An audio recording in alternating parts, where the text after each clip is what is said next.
2,000 years later. 1 hour later, 2 hours later, 3 hours later, A few moments later. just then later. End of flashback.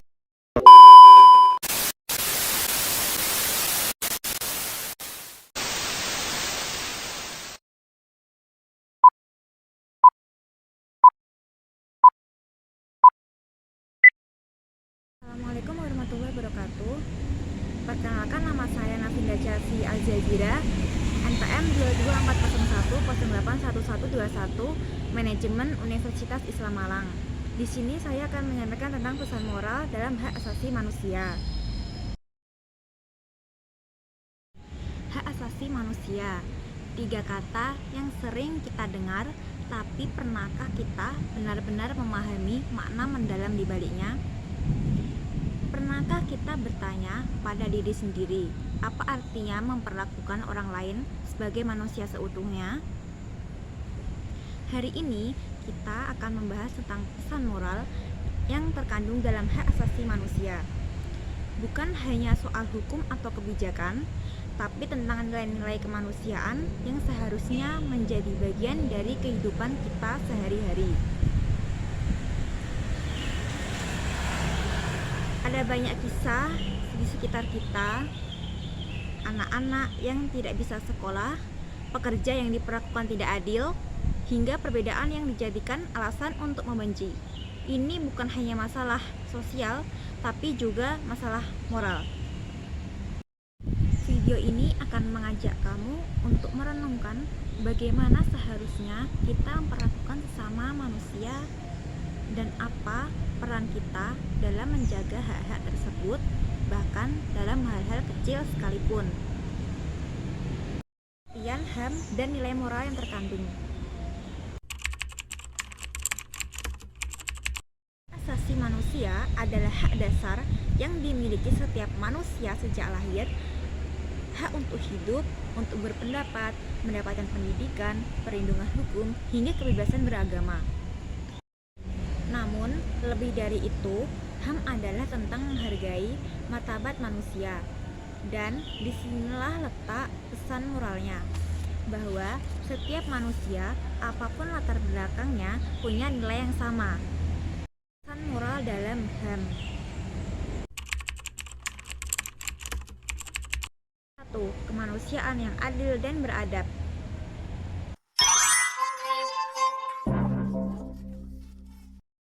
Pesan moral utama dari HAM adalah bahwa kita tidak boleh memandang manusia sebagai alat, objek, atau golongan tertentu saja. Contoh, jangan mencibir orang hanya karena status ekonomi atau penampilannya. Semua punya hak untuk dihargai. 2. Toleransi dan menghargai perbedaan.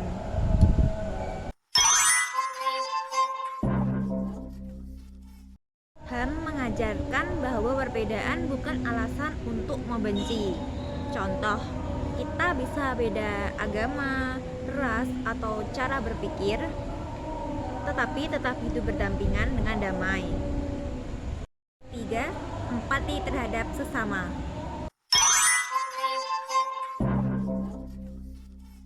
Empati adalah bagian dari menghormati HAM. Saat kita bantu orang lain memperjuangkan haknya, kita sedang menjalankan nilai kemanusiaan itu sendiri. 4. Keadilan sosial.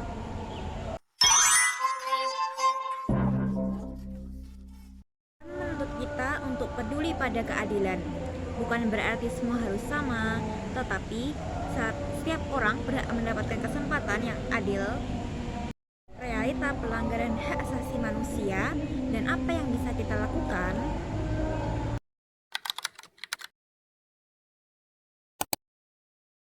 Di kehidupan sehari-hari. Yang pertama, ada membuli teman di sekolah atau di media sosial. Yang kedua, mengabaikan orang yang butuh bantuan karena merasa bukan urusan kita. Yang ketiga, diskriminasi terhadap perempuan, minoritas, atau orang yang berkebutuhan khusus. Langkah kecil yang bisa kita lakukan. Yang pertama, ada saling menghormati dan dalam menghargai perbedaan pendapat. Yang kedua, ada membela teman yang dirundung. Dan yang terakhir, ada menjadi suara bagi mereka yang tidak bisa bersuara. Nah, kita tidak harus jadi aktivis untuk memperjuangkan hak asasi manusia. Terkadang menjadi manusia yang peduli dan adil dalam hal kecil sudah cukup menjadi bentuk perjuangan. Kesimpulannya, hak asasi manusia bukan sekadar aturan atau dokumen. Ia adalah cerminan dari siapa kita sebagai manusia.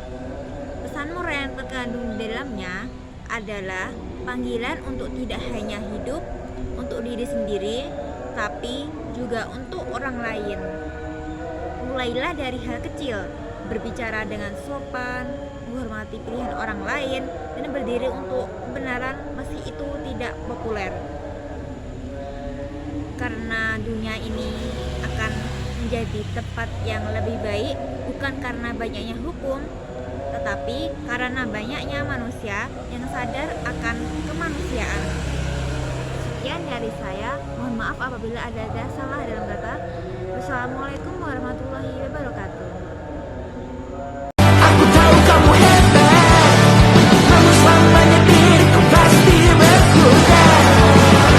Ku selalu jauhkanmu dari dunia yang indah. Ini sumpahku padamu untuk dia.